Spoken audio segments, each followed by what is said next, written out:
On today's episode of the Mark Titus Show, college basketball is back, and the Buckeyes might be back. Oh, my God. Ohio State might be back. I'm so excited about that. The game of the night last night, Gonzaga destroys Baylor. Got to talk about that. Got to talk about, is this more of a sign of what to expect from Gonzaga, which is to say, is Gonzaga, should they be number one in the country? I'll just say it. Is Gonzaga the best team in the country after what we saw them do, or some of us saw? It was very, very late for most of the country, but a lot of you probably stayed. If you're watching this show and listening to this show, I imagine you're a college basketball junkie and you watch that game. Do we come out of that and say Gonzaga is the best team in the country? Do we come out of that and say, oh my God, Baylor has a lot of problems? Both, neither. What is the overreaction to night one of the top 10 tilt? The top 10 tilt between Gonzaga and Baylor. Gonzaga, it was over almost immediately. It felt a lot like the national title game, except in reverse. I know Baylor took a early lead there. Like Gonzaga jumped out to 8-1 lead, I think, and then Baylor took like a 9-8 lead. But then for the most part, this thing was over early and was never particularly interesting in terms of the outcome. But there is stuff to talk about there. Otherwise, the Buckeyes, oh my God, what a surprise. I'm feeling things about this Ohio State team, and we're one game into the season. So I'm doing my best to not get too carried away. But yeah, as far as the stories from last night, it was Gonzaga looked awesome. And the Ohio State-Texas game was supposed to be, if not Gonzaga-Baylor, that was supposed to be the best, maybe second best game of the night. And Ohio State led wire to wire. I was very excited about that. Other stories that emerged yesterday for me, the freshman class that I've been so high on across the country is performing very, very well. I'd like to shout out a lot of those guys, talk about some of the stuff. Speaking of the Ohio State game, Trey Johnson was fucking bonkers for Texas. This kid is very, very good. There's so many good freshmen across the country. Derek Queen that is his real name, by the way, if you're If you're new to this guy at Maryland, he's going to be an all-time great for the Terps, and had a 20-20 game last night for Maryland, and his name is Derek Queen. But yeah, I thought Kentucky looked awesome. I thought Duke looked awesome. Purdue is an interesting team, and I think Purdue is going to be a team that we'll talk about a lot this year because, obviously they have had great success the past few years. A lot more question marks, but they got the Big Ten preseason player of the year who had it's in the eye of the beholder what type of game he had. 15 assists. Is probably going to lead the country in assists this year. Also had 6 turnovers, and turnovers were a problem for Purdue against Corpus Christi last night. So they're going to be an interesting team all season. Otherwise, I don't know. It was a great start to the season, a fun start to the season. A lot of offense, a lot of high scoring games, a lot of shots being made. I'm fired up that the season is here. We didn't get we had DePaul hit a buzzer beater to go to overtime to beat Southern Indiana. We had Texas A&M miss 3 shots at the buzzer to take UCF to overtime. There were some good games, but as far as like the games we circled going into the night, they ended up not being. Ohio State took care of it, wire to wire, led Texas, and Gonzaga beat the absolute fuck out of Baylor. But there's a lot of stuff to talk about, a lot of things to be excited about. College basketball is back. Let's get into it. All right, as much as I want to talk about Ohio State, I don't want to set the tone at the very first show we do to start the season with 2 guys wearing Ohio State stuff.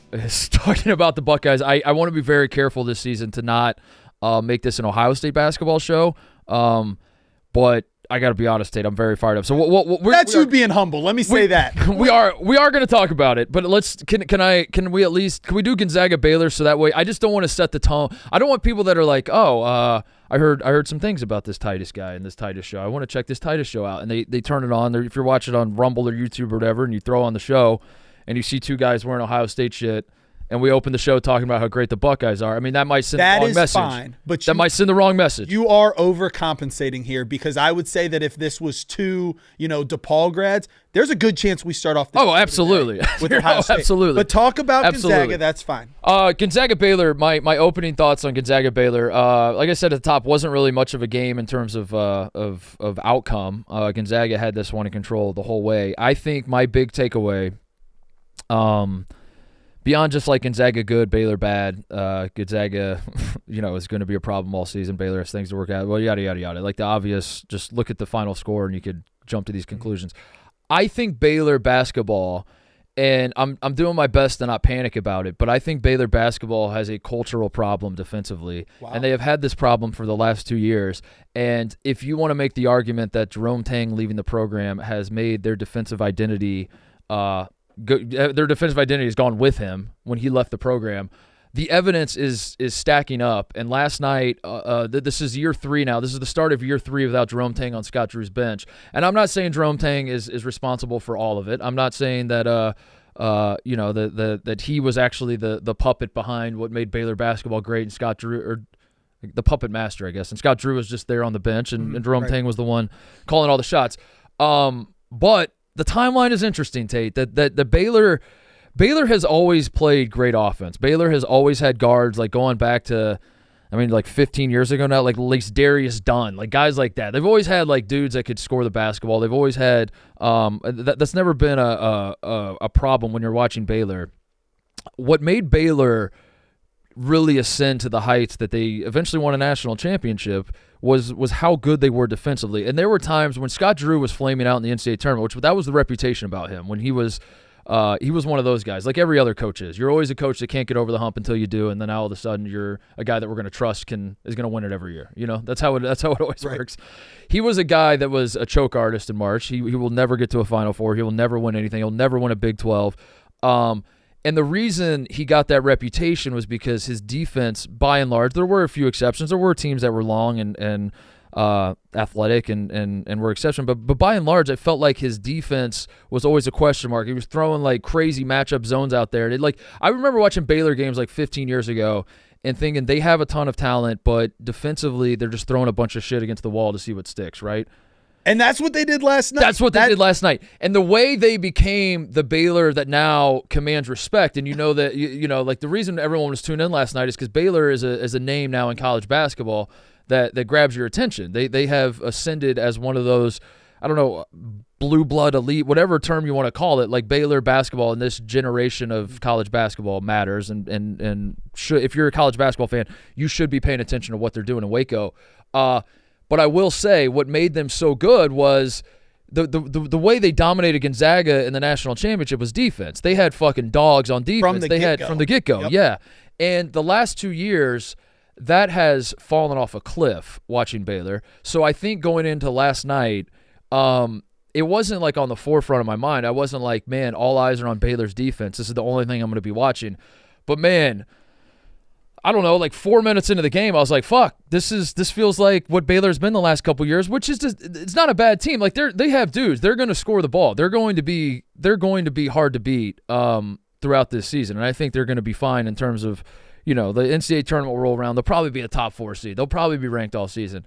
But that was my big takeaway was like, if I'm Scott Drew, after the last 2 years of having great offenses, having shooters, having like lineups where you throw a bunch of guards out there and they can get shots, and scoring's never been a problem for them.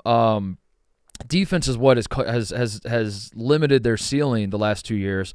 And to open up the season, granted, you are on the road against a very, very good Gonzaga team, a very deep Gonzaga team, but to open up the season with like zero heart, with throwing shit against the wall, Tate, that's what it was more than anything else. Is like they're coming out in a 1-3-1 matchup. Matchup zone, go 3-2. They're all over the place. Should we do a 3-2? Should we do a 2-3? Which one? And then like the players are looking at each other like, which are we in zone? Like two players are like, I thought we were man. I thought we were in zone. And guys are wide open on Gonzaga. I don't know. That was my big takeaway was Baylor has to figure some shit out. And if you want to panic and overreact to one game, you would say this is actually kind of a cultural problem the last couple of years. Yeah, that my reaction to you saying that is that seems like a pretty big overreaction to the first game. Like I get where you're coming from, and that seems pretty deep, but also playing Monday morning quarterback, looking at the situation Baylor was going into last night. Yeah. Like Gonzaga's returning 75% of their scoring. Right. Baylor has to start. They're bringing in 3 new starters. This game is being played in Spokane. Like looking back, this was a situation where you can kind of see how Gonzaga rolled. And then Gonzaga comes out and shoots 42% from 3 and Baylor shoots 14%. So I guess my point is I'm not off the Baylor train, and I don't think you are. But you're saying it's like a bigger thing than like, hey, that's a tough opener to have. Yeah, if the last 2 years, which the last 2 years they were good. They won.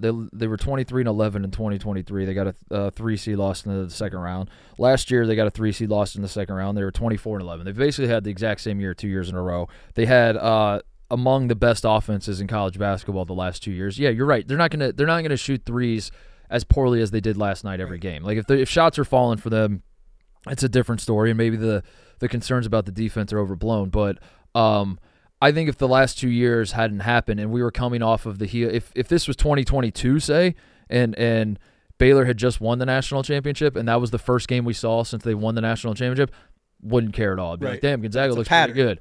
It's more the last couple years since, and it lines up with, I just can't get out of my head that it lines up with Jerome Tang leaving. It's like Jerome Tang left, and then yeah, I mean, it adds up, and it seems like you're more so saying that this was a Baylor problem last night. You have to give credit. Gonzaga was an absolute machine last night as well. Gonzaga does feel, I said at the top that I told you the idea of them being the number one team in the country. I do feel like they feel like the closest thing to a finished product out of the gate because of what they return, you know? So I do think that an argument could be made that, like, to start the season. Now, is Gonzaga going to be the best at the end of the season? We'll find out, but a lot of these other teams will improve. But for what they bring back and how well they finished the season last year, yeah, I mean, an argument could be made that they are the best team in the country right now in early November. We had just come off watching, I'm sure we'll talk about, the Ohio State-Texas game, and I thought Ohio State did a good job knocking down shots. Gonzaga did an incredible job of finding like their shots that they made, and they shot 42% from three. They didn't feel like they were making tough shots. They were moving the ball. They had 25 assists. 25 assists. I mean, 25 that was a good bat. And here's the thing: they had 25 assists. They had shot 42% from three, and they dominated in the paint as well. Yeah, that was a finished product last night in the opener. And they have depth, man. I know they really only went 8 deep, which is not. That's not usually 8 deep's not deep or not deep. That's pretty just standard. That's just a standard rotation. That's just basketball. It's just basketball. But I feel like maybe it's not depth. It's versatility. They have roster versatility where I feel like they can throw a bunch of different combinations out there, and they have a big lineup, and they can move guys. They can move some of their big dudes to the 4, and I mean they're playing Ike along with Ben Gregg as their starting lineup, and Ike could play the 5 for sure. So like they can go smaller, they can go bigger. They have some of the big dudes are versatile.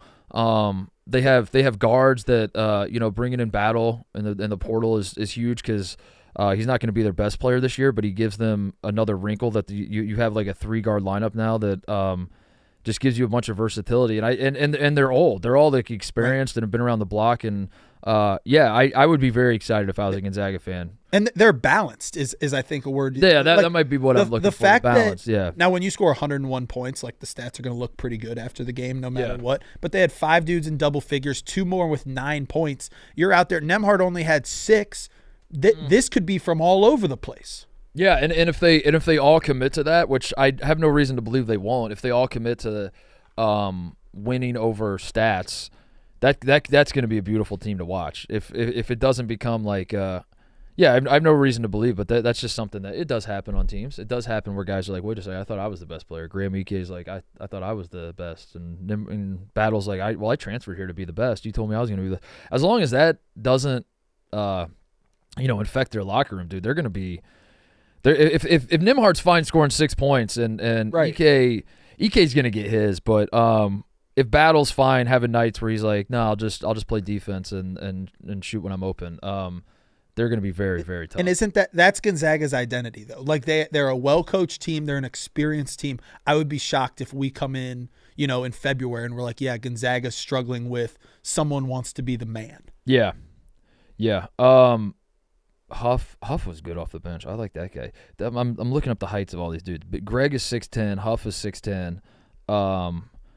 Stromer was fucking stroking it, dude. He was stroking. That guy was stroking. And he comes off the bench. And he comes off the bench just hitting 3 threes. I think Baylor's gonna be fine in terms of like being a good team. I do think defense is a serious concern, and they need to, if they have real aspirations of making a Final Four, that's something I'm going to be paying attention to with Baylor all season because they have scores, man. Like Roach is,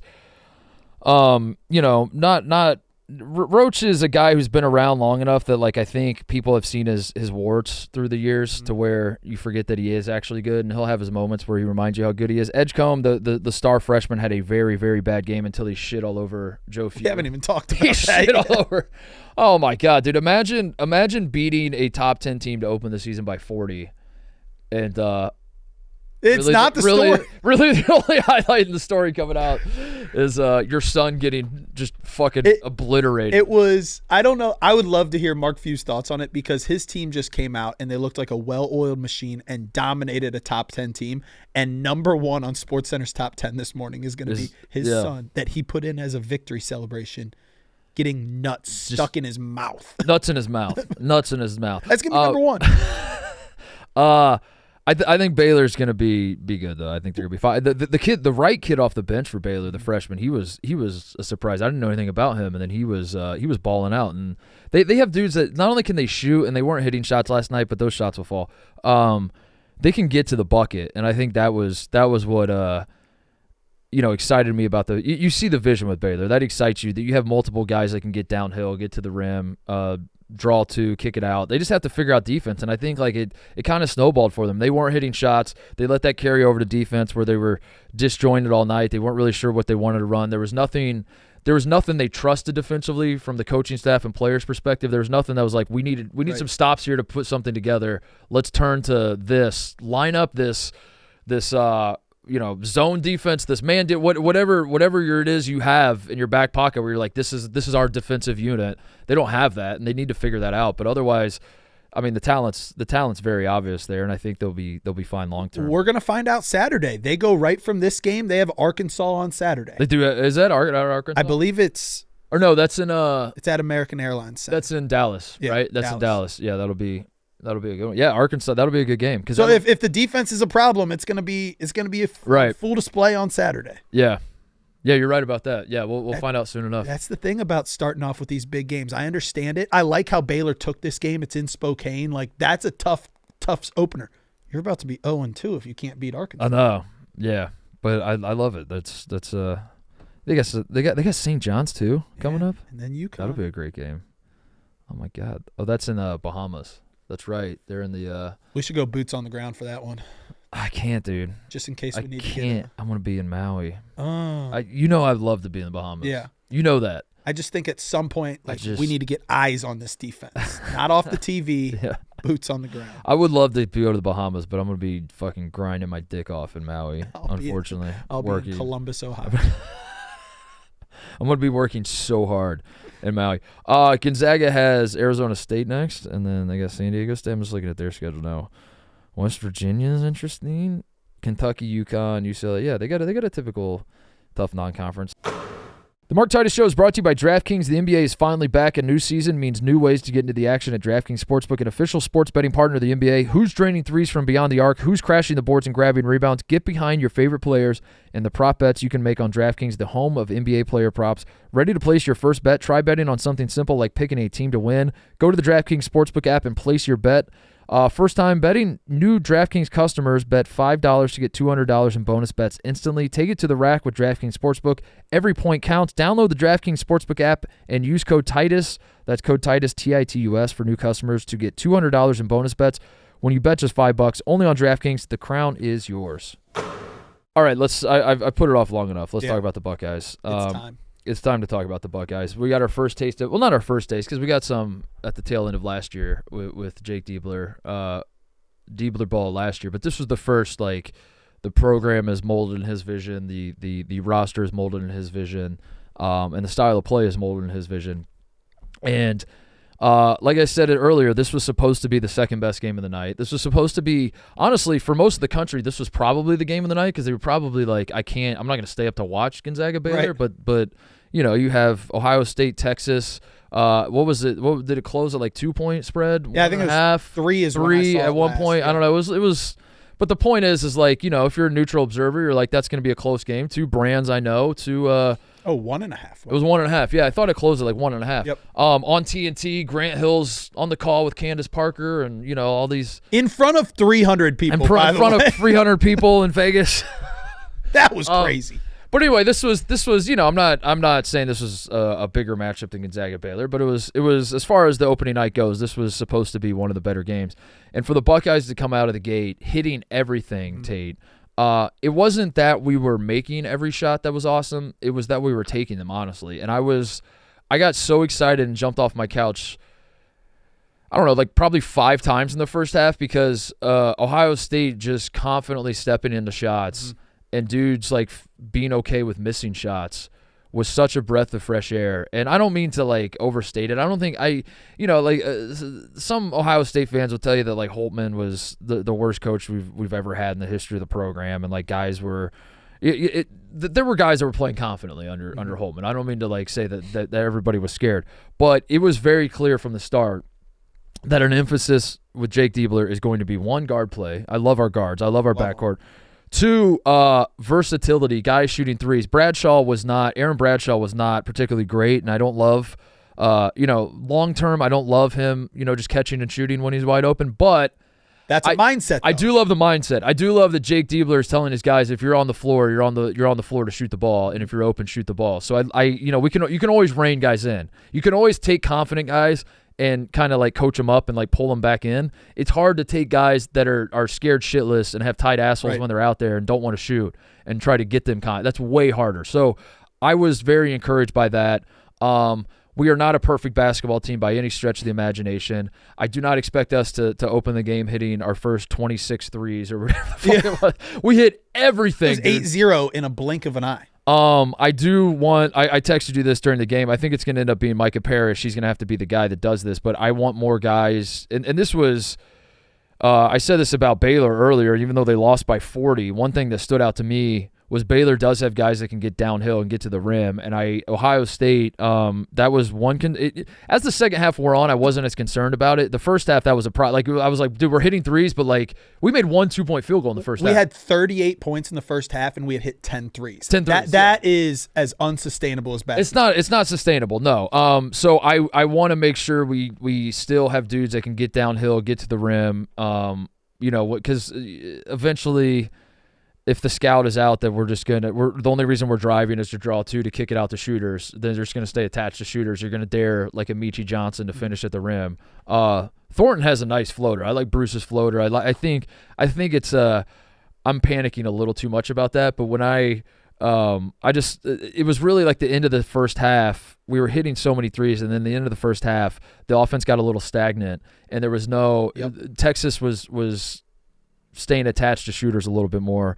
And we couldn't finish at the rim for shit, and I started to get a little panic about that. But Micah Parrish was great in the second half, and I think we'll be fine. Yeah, I would say this. I got to call it as I see it. I'm very happy with Ohio State's performance last night. You can tell that's culturally how hard we play, how we're playing for each other. There's a clear shift in what's going on with Jake Diebler.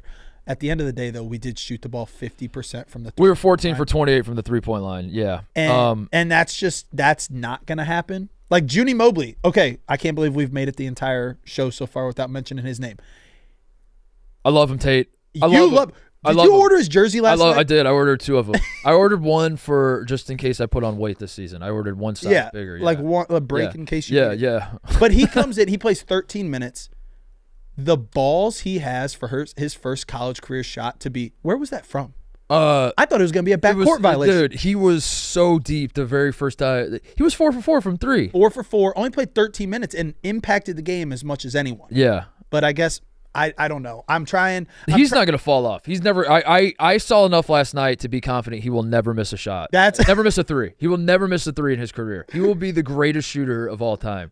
I guess he's a true freshman, 4 for 4 from 3, and they weren't like the toughest shots in terms of like it just wasn't prime JJ Redick coming off a pin down with 2 guys' hand in his face as he's fading away type shit, but they were not easy. These were not easy shit. These were not easy threes.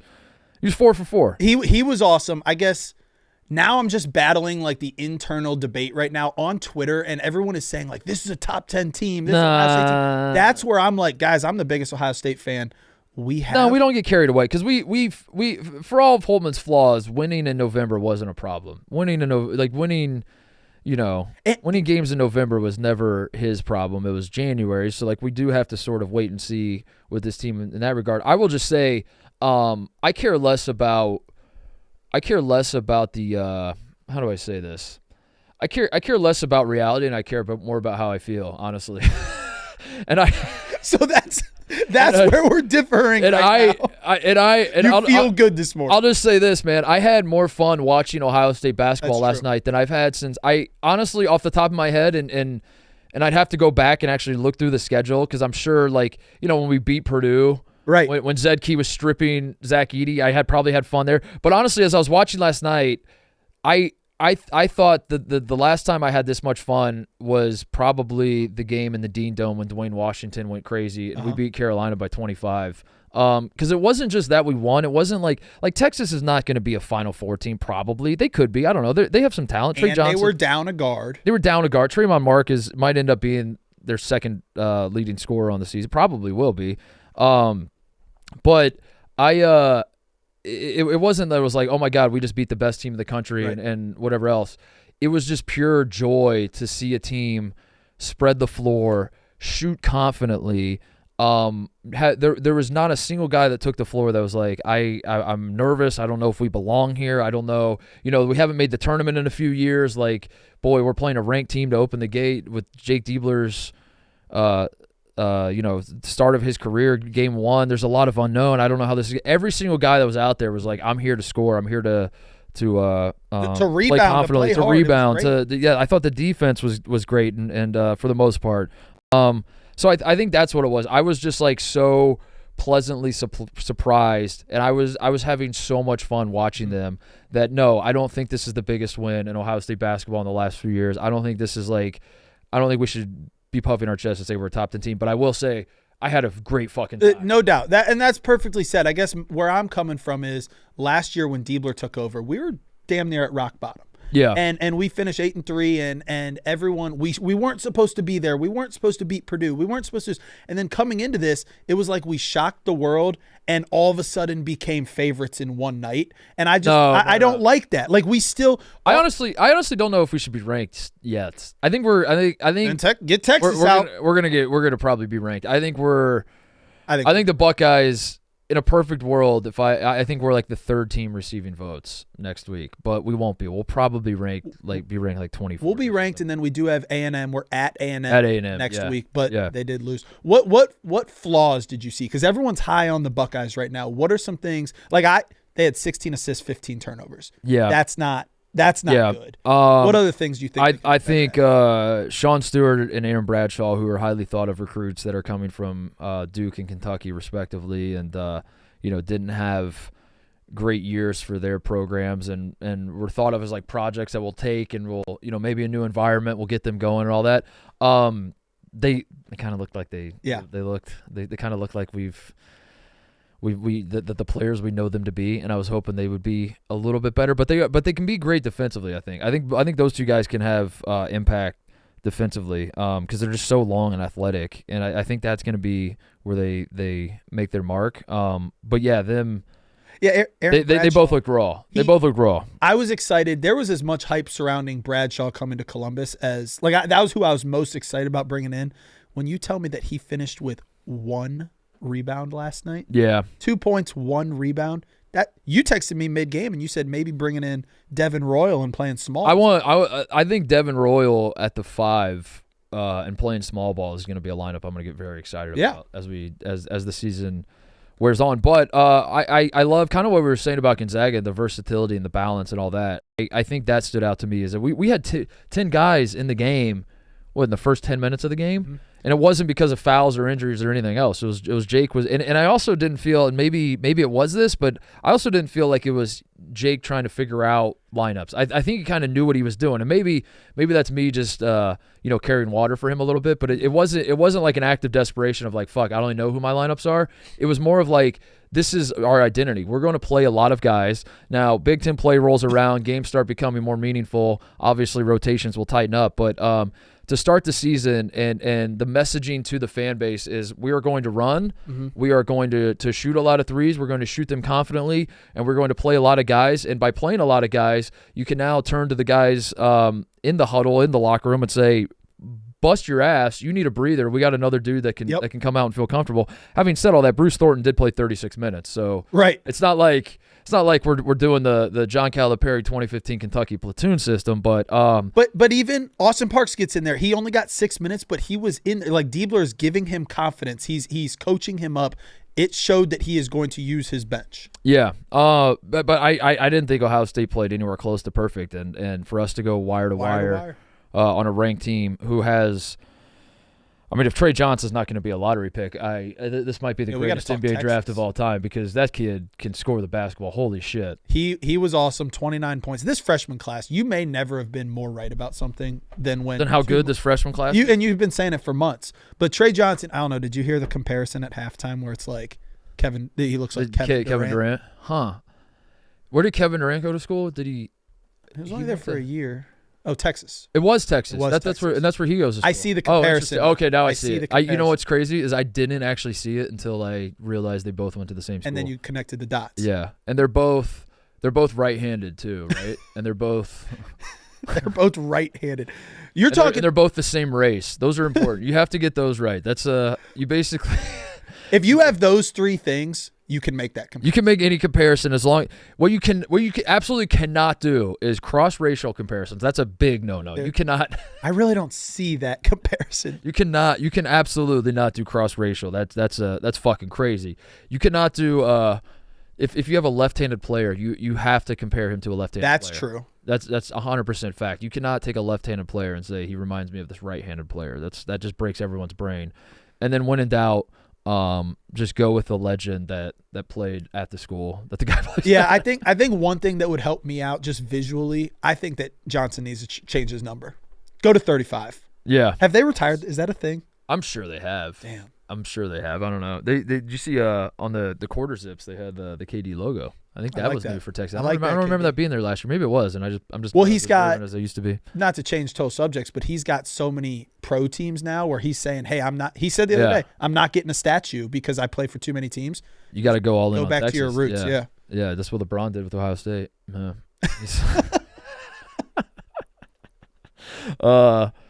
Dude. As an aside, the quarter zips that we're wearing, the coaches are wearing, in or out. Did you see the logo on our logo? Notice. Oh my god, logo, the one we have was wearing. The whole coaching staff.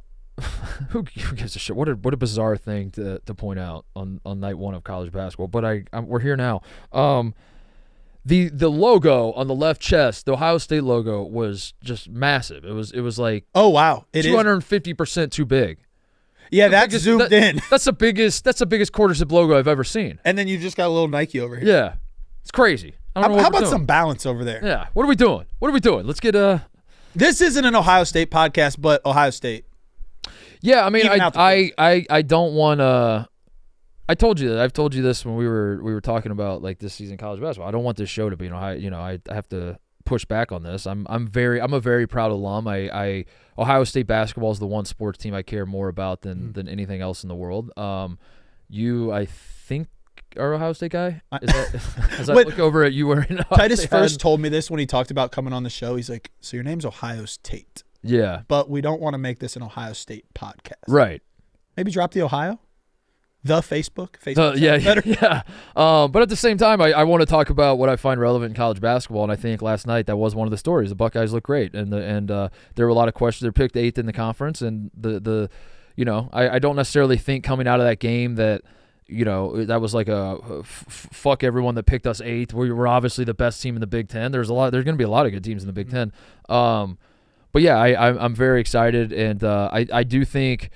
I think the people that are like we should be top 10 if that's crazy to me, but we will be ranked. We could eventually get to that point, maybe. I don't know. We'll see. But I will say that coming out of last night and going into last night, this was the expectation anyway. But now definitively coming out of last night, I will say that this is we will make the NCAA tournament. We must make the NCAA tournament. Breaking and we news. haven't made the tournament in a few years, and that is the standard. That should be that's ultimately why Holtman was fired, is because you're not making NCAA tournaments.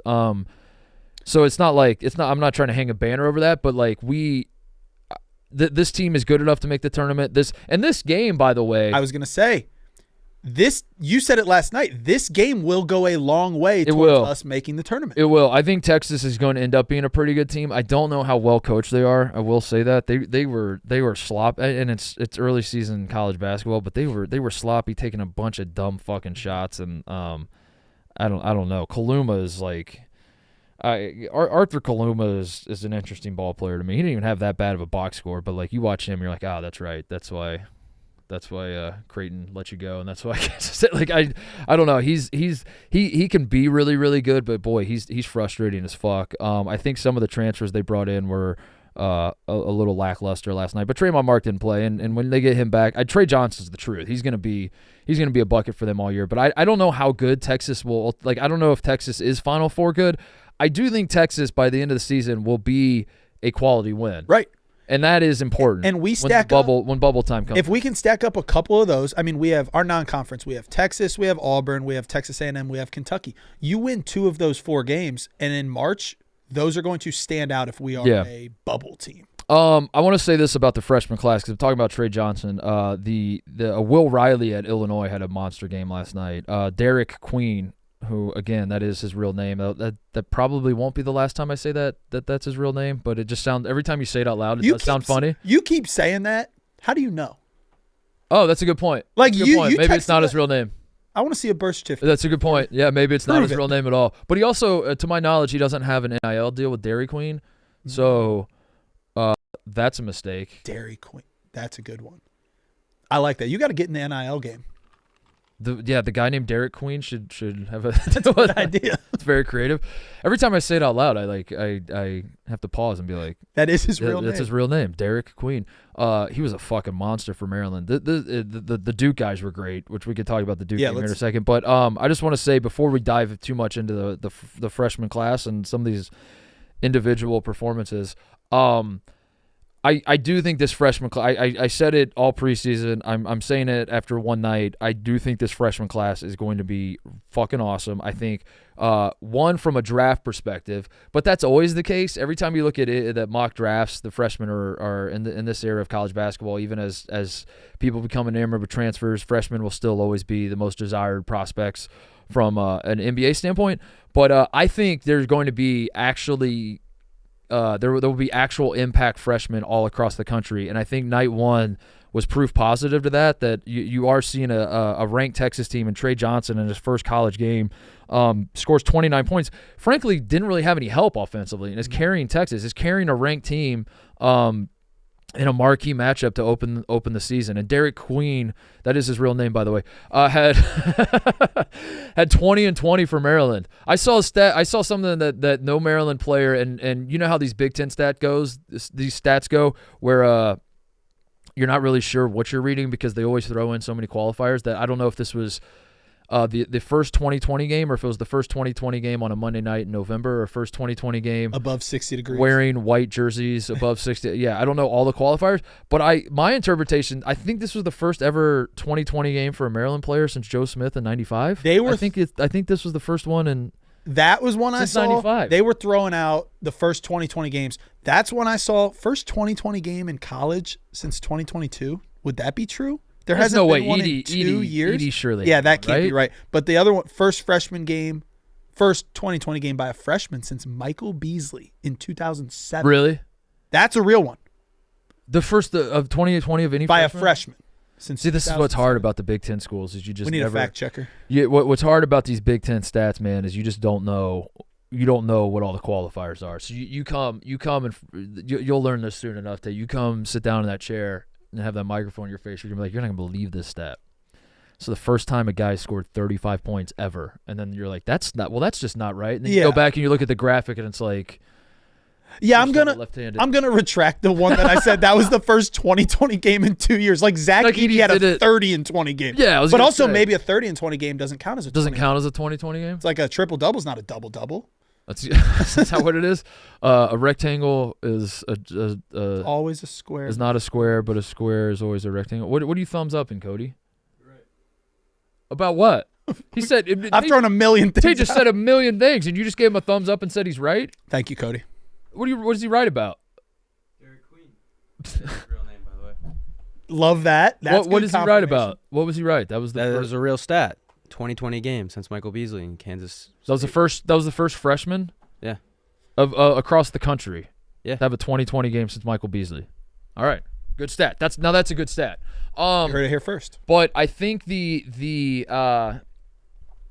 I think the freshman class being this good might not be an accident. Shouldn't be quite a surprise because we are in an era where the transfers are becoming more desired. Like I don't need that to explain that to people, but that was I'll be condescending and explain it anyway. That it was one and dones and we were all like enamored with go get the top freshmen, go get the best ranked recruiting class. That's the key to success. And then if one of your 5 stars can have like a mediocre season, you can bring him back next year, and then you can bring in more 5 stars. Holy shit, you're gonna be really rolling. And that was kind of the formula. And then somewhere along the line, as the transfer portal became more of a thing, and also restrictions on transferring went away, and guys can just pop around and play immediately and all that. Coaches were like, fuck recruiting 16-year-olds. Why don't we just get the guys who are proven?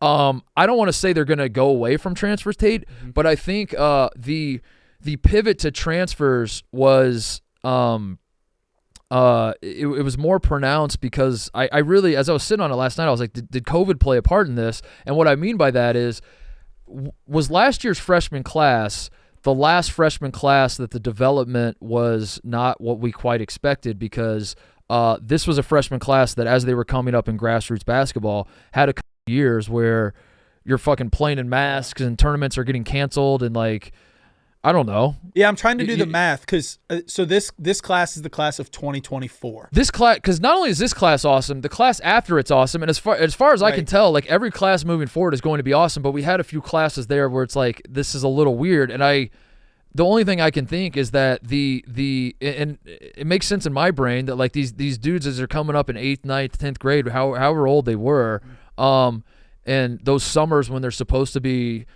Now, they still, COVID was so long ago that now they did, if say you lost your 9th grade year of development, you still had like the rest of high school. But what if it is just as simple as that? Is like they were like pushed back a year in terms of like having high quality reps against each other and and going to camps and going to, because that is what development has become in recruiting, is like you're just constantly all summer.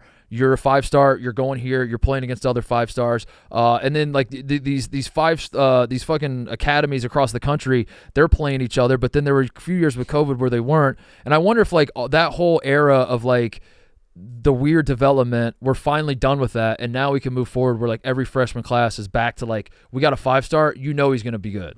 I don't know. Yeah, no, it makes sense. I'm doing my timeline from just when I coached high school basketball. This is the first class that has had 4 straight AAU summers. Like this class could have had an impacted freshman season, but by that summer they were back to going full on camps. They were going full on AAU schedules, training schedules. So it makes sense. Yeah, and I'm not saying that like, Isaiah Collier didn't have an awesome year at USC like we thought last year, because there were 2 months where he had to play basketball with a mask when he was in 8th grade, and that's really the reason. Right. But I do think that's, if you think back to that time, there were a lot of coaches making that observation, like this is hampering development, and we're like unsure about.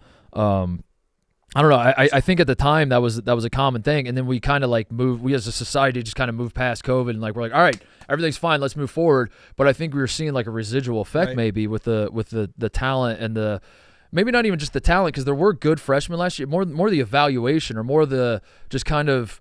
There was a time, especially last year, where if I told you your school got 5-star recruits, you're like, all right, well, I need to know more. And it does feel like this freshman class, holy shit, across the board, with the exception of maybe like the North Carolina guys who are a little slow out of the gate. I don't know. They're fucking stacked, dude. Yeah, the evidence is there. On this list it is freshman after freshman after freshman that shined in their debut last year. Yeah. And the freshmen we're going to talk about most, both on this show today and throughout the country, throughout the rest of the season, I should say, are the Duke guys. And you were watching. I was more locked in on Purdue than the Duke game, because Purdue against Corpus Christi, they were letting them hang around a little bit in the second half, and I was just like, I need to keep an eye on this one. I'll flip over to Duke when I feel good about Purdue winning. So I missed the initial I threw the first Knipple text to you, Knipple and then you threw like the onslaught. next three. but then I flipped it over and holy shit, dude, they're going to be so fun. Am I off base? No, am I you- off? The Am only, I excitement for this Duke team? no, you are 100. The two freshmen, they started three of them, but Knipple and Flag led the team in minutes last night, and you were, I mean, spot on in the way where Cooper Flag, in my opinion, impacts the game in a way that Knipple doesn't. Like he finished with 18 points, but there was a time where he had rebounds, assists, wasn't really looking to score Yeah. much. He had a putback, he had a couple free throws here and there. He is a great basketball player. Knipple is a bucket. He's a bucket. There was a time I had to go all caps last night. The sign of a bucket to me is if you are in transition, you get a steal in transition and you don't go pass, layup. If you get a steal and it's like, hey, I'm shooting this shit, Yeah. and he did that and he hit it It to is. have like a personal 10-0 run, he might be, his game is my favorite person. I do have one problem though, Titus. What's that? I think he has a punchable face. Yeah, I was trying to monitor the reactions to Con Knipple last night from college basketball fans, and What'd it you find does feel like the initial read on him is that he's going to be hated. Yeah. It feels like he's got the because he's a white guy with swagger I was saying, at you see, Duke. he is white. Did you see that? Yeah, he is a white man. Because I'm a white. But Cooper Flag, like we talked about this, I think Cooper Flag is going to be beloved. He is awesome. I think so. I think people are going to be. But why can't Knipple be? Why Knipple's going to be? He's not like a. I think one of the problems people have with Duke white guys through the years is that they're not actually good. They're just like shitheads. Uh-huh. This is like a perception. Is like you're not actually like a. You're not that talented. You're like your Greg Paulus type, where you're just like Grayson Allen was a yeah, dickhead. yeah. Grayson's like, he's carved out an NBA career for himself, but yeah, to that point, like Grayson Allen was never like the best player in But and he the was world. thought of He as was- like dickhead first basketball player. yeah. But Knipple's not that. He's going to be a top 10 pick. He's Yeah. a bucket. There's no way you can watch him and be like, this guy is not really that good. He's just a shithead who's like sliding over late to take charges and like playing a little dirty and like he's just a fucking bucket, dude. But there's something about his I'll tell you what it is. It's you have to know when you are a white dude from Wisconsin going to Duke what your label is going to be. Like if Con Knipple was at Indiana right now, I think he would be taking the world by storm. they'd If be you're building a statue yeah, already. if you're a white dude going to Duke, like you're about to be told that you are the villain. Also, maybe everybody has decided you just can't hate Cooper Flag, so we have to find He might somebody. I don't know. I'm not going to hate Con Knipple. I like this Duke team a lot. I'm not bashful about that whatsoever. Knipple has. I'm getting Dalton Connect vibes, and maybe it's the maybe that's a new comparison. Is if your name is just if you have the K, yeah. That's a good If you point. pronounce the K with the K in and it's not silent, then I'll fall in love with you. But Is he 6'7"? That's what they're mhm. like. You were catch talking. and shoot guy. He's not just a shooter, by the way. He can. No. He can. Well, that's what I was going he's to a say. scorer. Is watching, you're talking about the freshman class is more developed, more polished. That's a perfect example because that dude's a catch and shoot scorer, going off 2 feet, ball Yeah. fake, score Yeah. up and under. That dude's a hooper. Jab series. I'm not here to say he's gonna have a year like Dalton Connect had, but for me, going back to what I said earlier about like I care more about how I feel when I watch basketball. He's been just a pleasant surprise. I remember vividly. It's crazy what I remember. I can't even remember like my fucking zip code as I'm filling out forms, but I remember. I remember vividly my current zip code, by the way. I fill out shit and I'm like, where do I live again? But I remember vividly watching Tennessee at Michigan State exhibition game a little over a year ago, and I like am pausing my TV. Who the fuck is this guy, Dalton Connect? And just looking around an empty room, like. You guys seeing this? You guys seeing this? And there's no one else in the room. I'm like, you seeing this shit? Holy shit. And I kind of have a similar feeling with Knipples. Like I knew Duke was going to be good. I knew they have a good recruiting class, but honestly, if you stop the world when you hear that Duke has a great recruiting class, the world will never be turning. Like it's just like Right. it's every fucking year. So it's like I'm not going to stop what I'm doing and fawn over a great recruiting class at Duke. I knew Cooper Flag was going to be good. I didn't know a ton about the other guys. And when I actually started paying attention and I saw not just how skilled Knipple is, but the way he approaches the game. It reminded me of Dalton Connect. He's a cold-ass white boy. He's a bucket getter, and he's not just a shooter, and he's got size, and he can score at all three levels. And I think he's going to be their leading scorer. I mean, he was last night. It's easy to say coming after one game, or maybe it's an overreaction. I don't know. I don't know how Duke's locker room anticipates this season going. I think Knipple, because what you said, he's a bucket. He's out there to get buckets. That's what he's meant to do. Cooper Flagg's a ball player, and he's going to have his fingers on everything, and he's going to be trying to impact the game in every type of way. Con Knipple is out there to score, and I wouldn't be surprised if he's a leading. I wouldn't be surprised if he averages like 21 a game or something, and Cooper's like 19 and a half. Like 17, 7, and 5, something like that. These two freshmen they are going to lead Duke. Are they good enough to lead them to a national championship? I don't know.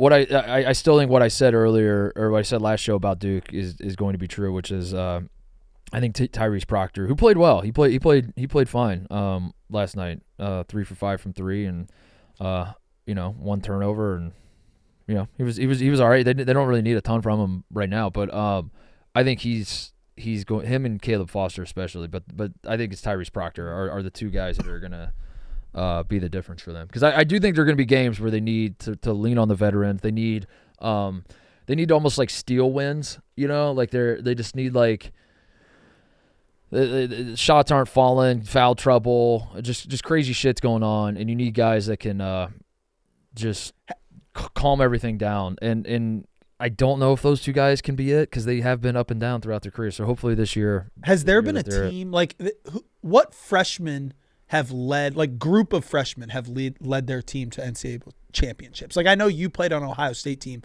2 great freshmen. These aren't. Kentucky. Okay. Anthony Davis was the one. Was that really the only one? I'm just trying to like close my eyes and think. In March, are we going to be talking about how 2 white freshmen have led their team to the national? Yeah, I mean it was Kentucky. That's the team. Kentucky in 2012. Anthony Davis. Are these boys on Anthony Davis watch? The hype for Cooper Flagg is true. Anthony Davis level, I will say. And I'll say this: I think Con Knipple is better than Kid Gilchrist and Marcus Teague, and Con Knipple is a better basketball player than anybody Anthony Davis had as a sidekick. I feel like Anthony Davis's year at Kentucky that might be it's like the best one and done season of all time, and that's gonna be hard to top. And he didn't score a ton, but like holy shit, the impact he had defensively was crazy. I think I think Duke is going to have the talent in the end, but it can't just be those two guys. It's going to have to be Proctor and Foster and the rest of the bench. By the way, my guy Mason Gillis that I said would 50%, 2 for 4 from 3. I'm telling you. And there will be a game where he hits 8 of 14. I'm telling you. 8 might be a stretch. Really? 8 of 14 from 3? You don't think? Let me pull up our. Might be a stretch. I think there will be a game where he will. I said he's going to hit 5 threes. He's going to have a 5-3 game. He hit 9 last year. He hit 9. He did hit 9 last year. I think he will hit. Put me down for 5. And there will be 1 to 3 games that he hits 5 threes. 1 to 3. We don't need to go back and forth too much 3. on this. I will take the over 5 as his season high. Shooters shoot, dude. I think. He might have. Yeah. I think we're saying the same thing. We're both complimenting Mason Gillis. We're just trying to figure out a way to package that compliment. All right, I may have been overreacting with 8. I retract to 6. I don't think he's going to get 8 off. I don't think there's going to be a game where. I guess my thing is you're saying at some point in the season the 2 freshmen aren't going to have they're going to need something from their supporting cast. Having a career 41% 3-point shooter is one of those people pretty good that need to step up. Yeah. And speaking of Mason Gillis, I want to talk about the team that he played on last year. You were locked in yesterday. I was locked in on Purdue. They were interested. The first half, Purdue was so fun. Miles Colvin was hitting everything. He's a guy I'm really excited to see take the next step, and I feel like this is obviously the year for him to do that. But also he's coming off the bench, which I wasn't paying enough attention to Purdue in the preseason. Apparently, I just assumed Miles Colvin was going to start. He only played 17 minutes. I don't know. Does Matt Painter hate him? I don't know what's going on. He was 4 for 7 from 3. He is if if it's not him, it might be Cam Heide. He's probably the best athlete on the team. He's a freak athlete. He was hitting all of his shots. I don't fully understand why Miles Colvin didn't play more for Purdue, but that first half they were hitting everything. Braden Smith turnovers were a problem. That's going to be the thing with Purdue all season, and it's been a thing, honestly, really since Braden Smith and Fletcher Lawyer got there, is this idea that long athletic guards can swallow them up. We saw it happen in the national championship. Now, Purdue's not going to have to play very many teams, if any team this year, that's going to have the guard play that UConn had last year, so you don't really need to worry that much about it. But at the same time, over the course of their career, it's not a consistent pattern, but it is a little bit of a pattern that when these guys, and I'm not just stereotyping because they're not the tallest, strongest guys and they're white dudes from Indiana. Like this, it is a serious concern when they get athleticism and they get pressured a little bit. They can throw the ball all over the gym a little bit, and you start to worry. Now, in the past, Zach Edey's been a hell of a release valve that when you're running around shitting your pants, you can just throw it into him and have him dunk it, and teams have to always be wary of that. Like, you can't pressure too much because you got Edey down by the basket just waiting there, so we got to kind of pull back to guard him. But, there's always that balance. So I'm curious this year how much – I'm just curious what that's going to look like and how defenses approach Purdue. But having said that, Purdue went ice cold in the second half shooting threes, and I think that was more the story. They were hitting everything in the first half. They go ice cold. They ended up winning by 17, so it wasn't like but it wasn't like they almost got upset last night. But anybody that was watching that game and the 5 minutes to play, it was a little dicey. It was a 3-point game with 6:43 to play. Yeah. And I'm slightly concerned about defense. I'm slightly concerned. Like, Braden Smith's going to lead the country in assists. I have no doubt about that. What a stat line.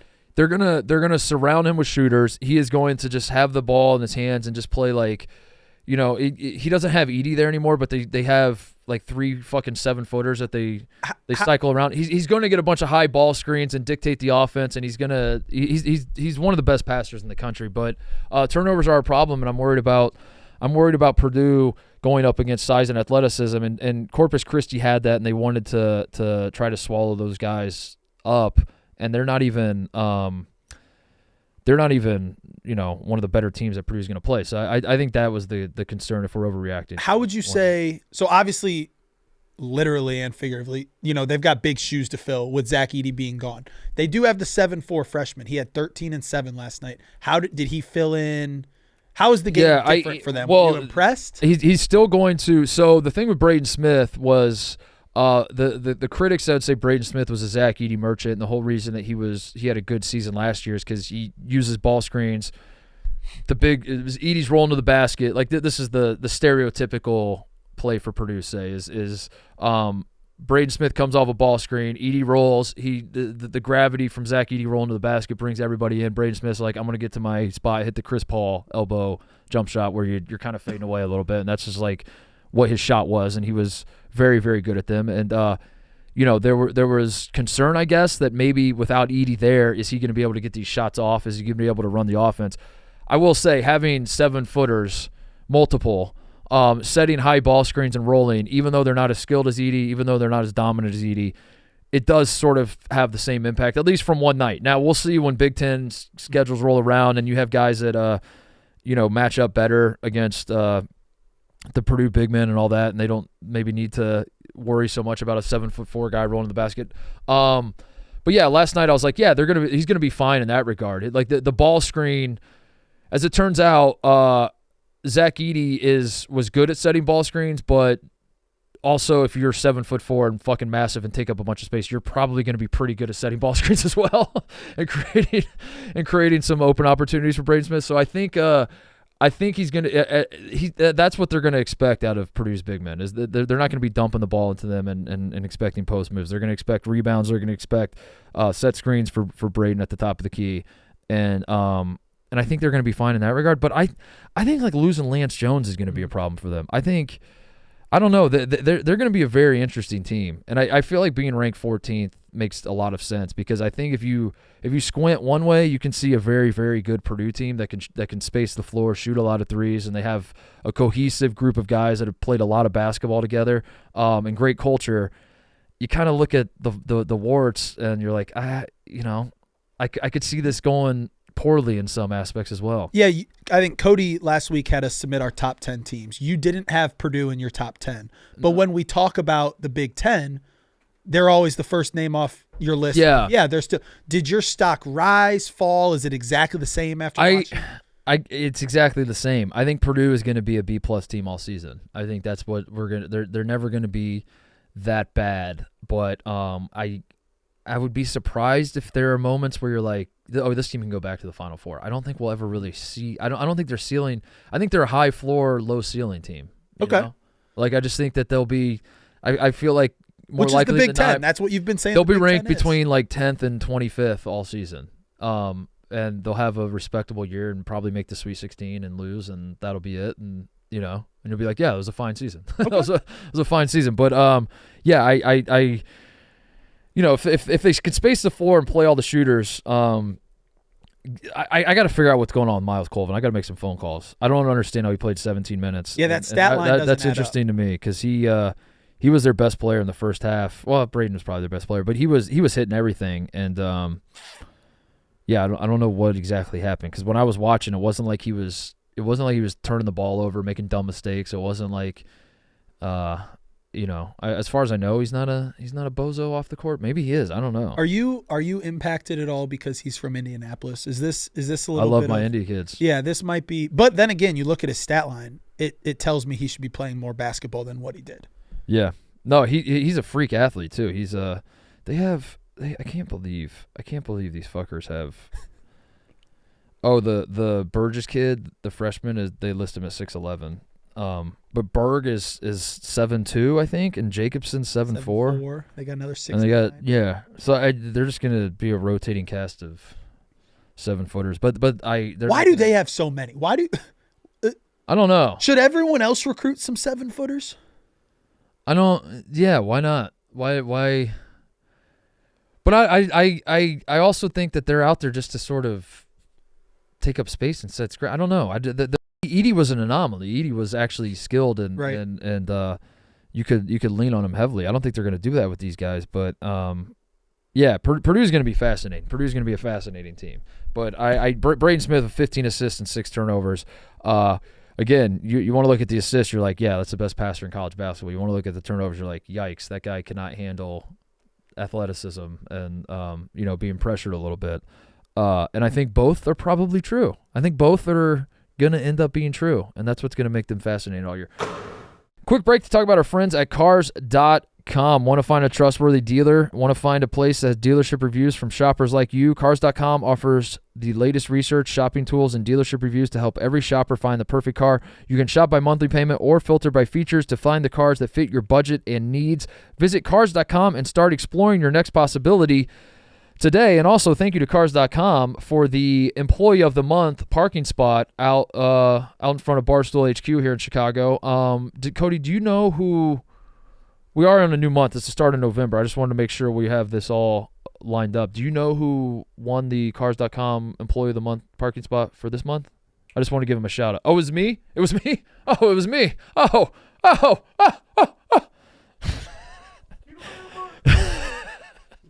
I did. I won the Cars.com Employee of the Month spot. I had no idea it was coming.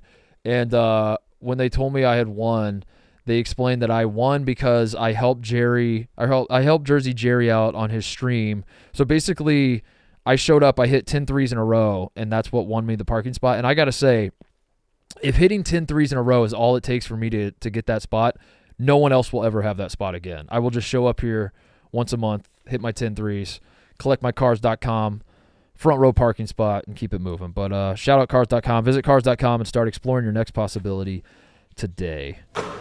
What else? North Carolina had an interesting game. Close. It was they were losing 71-69 with 6 minutes and 48 seconds left to Elon.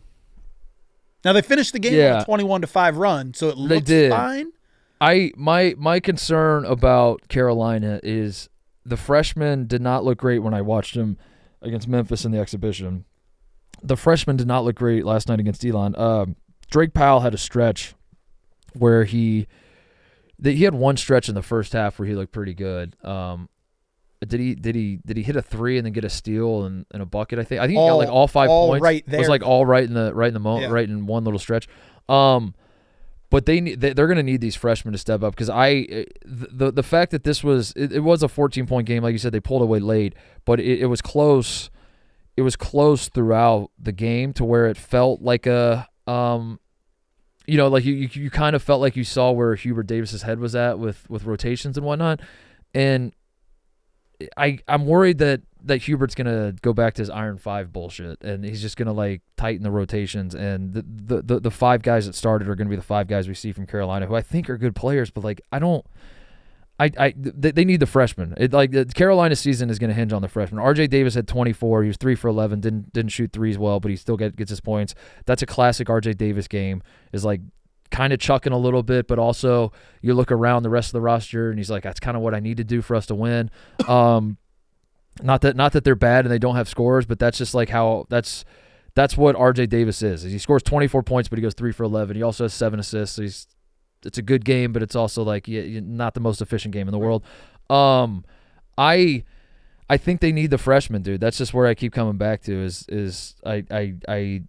Jalen Withers hit a couple threes. That was pretty shocking, to be honest. He hit 4 threes all last season. He hit 2 last night. Washington is a project still. I really like. He's an Indy kid, by the way, or not in Indianapolis. He's an Indiana kid. I really like his potential, but he still feels like a little bit of a project. And I'm just worried that like if the freshmen don't develop like they want him to, and if Tyson, who's supposed to be the knockdown shooter for them, and he goes 0 for 3 from 3. Mm-hmm. Like I'm worried Hubert's gonna have a short leash with these guys, and we're just gonna see 35 minutes a game from like the Iron 5 again, which led them to a national championship. But it also, I was excited about this Carolina team coming out of the Memphis exhibition because RJ Davis didn't play in that, and then now all of a sudden I'm like, fuck, did I just lose all of that goodwill? Yeah, did Carolina lose all that goodwill? They're the only top 10 team yesterday, and Cody, remember this for next year. Please remind us, hammer the top 10 teams in their opener. The top 10 last night just dominated the games that they were supposed to dominate, except for UNC. UNC is the one who played a close game. And Elon, not a great team. They were under 500 last year. So it just, I don't know. That's the one team that there are a lot of question marks surrounding in the top 10. Yeah, I don't know. I don't want to overreact to one game, but that's going to be they have 2 5-star freshmen, mm-hmm. and they got 29 combined minutes out of them and 10 combined points out of them, and it's their first game ever. And you got to be patient. Yeah, but everyone else's first game ever. That's the problem. Is this freshman class is so good? You're looking around the rest of the country and you're like, I might need more from these guys. And especially, I'll say this too. Like Carolina recruiting has been interesting.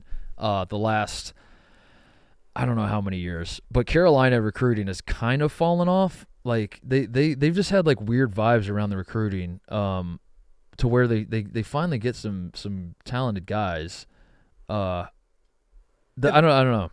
Yeah, 2 top 15 players in the class. In this class that is, they need to hit on these guys because they're, the last few years, like the Carolina recruiting pipeline is not as strong as you would expect it to be for a program of that stature, and I'm not really sure why. Yeah, I was gonna say, what do you think? I don't the know. reason is Carolina? When I didn't really think about it until I was cool. Yeah, I didn't really, cool? but like Duke's getting all the 5 stars in the, I don't know what's going on. I don't know. I to be honest, I didn't really recognize it until I just now was talking about these 2 freshmen. I was like, it's been kind of a consistent. Do they have I'm trying to think of the last time Carolina had like, the blue chip guy leading the way for him. I don't know. What else? I would say this broad observation around the country: a lot of scoring, a lot of high scoring games, a lot of shots being made. You were knocking on it in the off season. You were saying everyone's talking about how they're playing fast. Titus. They're playing fast. A lot of excuse me, a lot of teams playing fast. A lot of teams hitting shots. There were I think 40 teams that scored 100 points. That's insane. Yesterday. I think it was around 40 teams, 39 maybe. Scored 100 points. That's crazy. Now, some of them were playing like, the Little Sisters of the Poor or whatever. What Gordon Gee? You remember when he said that, Little Sister of the Poor? Yeah, he got in a little trouble for that. I know he did, yeah. Was that when you were in school? Might have been. A lot of some of these schools are playing like, anytime you pull up your score app and it doesn't even have a logo, Yeah, that's It's tough. pretty interesting. But there's a lot of high scoring games. A lot of fun offenses. One team that I haven't talked about yet that I want to talk about. Speaking of high scoring offenses and teams I'm very, very high on, the Kentucky Wildcats.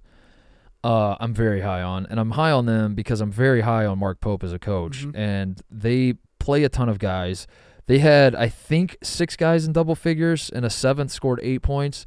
They had, how many assists did they have? That's 30? the thing. They had 30 assists to 7 turnovers. 30 assists, 7 turnovers. They hit 11 threes, shot 46% from the field. Wright State, they beat Wright State by 41. I think they were favored by like 20. So again, you have to apply context and say like, they blew out a team they were supposed to blow out, but at the same time they won by 40. Right. They won by 40. They scored 103 points. And they're sharing the ball. They're pushing tempo. They're very, very deep. Kobe Bryant might be the best shooter in the country, if not for Junie.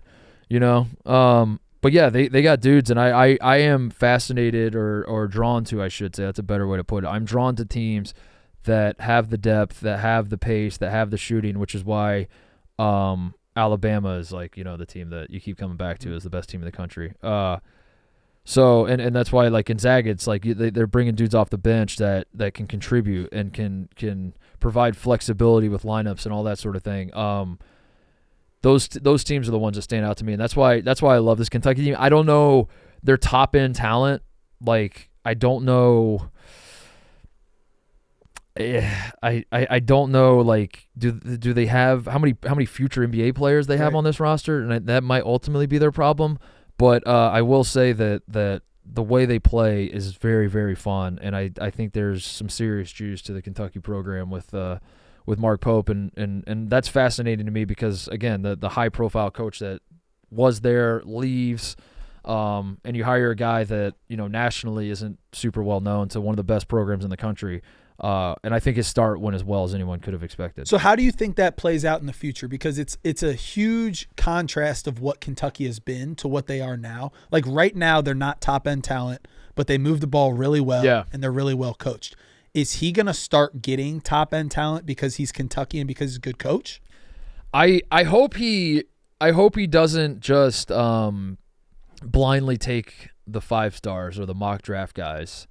And I'd like to think he's smart enough to like identify his guys that fit his style of play, because I think that is way more important than people think it is. Is like to find, like, if every coach, if a 5-star calls you up, if a top 5 recruit calls you and is like, I want to play for you, every coach is going to say sure. Right. Not every coach is going to be super fucking excited about it. Like every coach is going to be like, we have to take this guy. But I don't know how many coaches. There are going to be some coaches that, once he gets on campus, once he's in the program, they're like, gotta be honest, I would have rather had 2 or 3 4-stars that'll grind their dicks off and move the ball and all that sort of thing. And that's not to say every 5-star is that way, but I think that you have to be careful with who you bring in and not just get enamored by recruiting rankings. So I'm hoping he still uses some discretion with that. But to answer your question more broadly, yes, I do think that the talent will come. I think that the proof of concept will be there, and then the Kentucky Big Blue machine behind him will get he's never going to recruit on the level Cal was. Right. But, I mean, he has a top 15 point guard, top 15 player in next year's class. That's his top recruit. Yeah. Cal was getting multiple. Yeah. Like 4 top 15 players, but I don't think he needs that though. I think if you create a culture offensively, where you're running and gunning and shooting with confidence and making play, like it was crazy to see.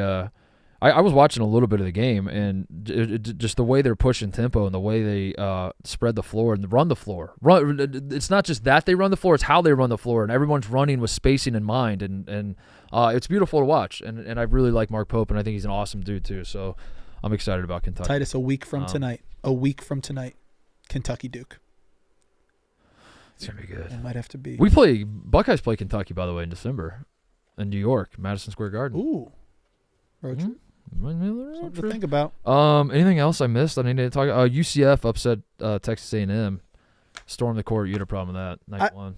I don't have a problem with storm the court. You had the perfect response. I do have a problem with storm the court because Oh no. No, I love no. Titus, don't paint me to be this Oh, no. curmudgeon.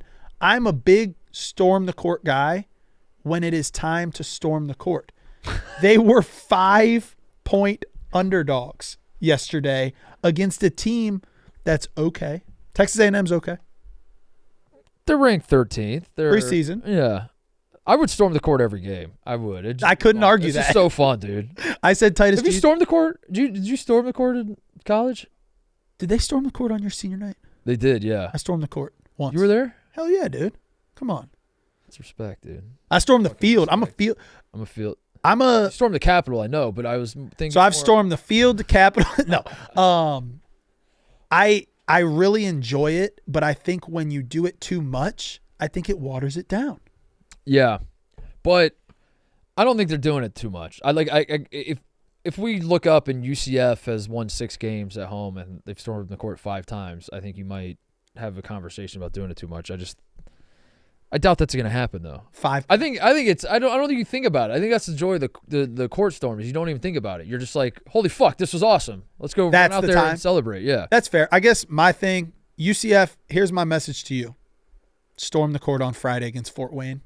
And then, if you're going to storm, You want them to storm every time. I Okay. want you to storm until they say All you right. can't storm anymore. Just keep storming.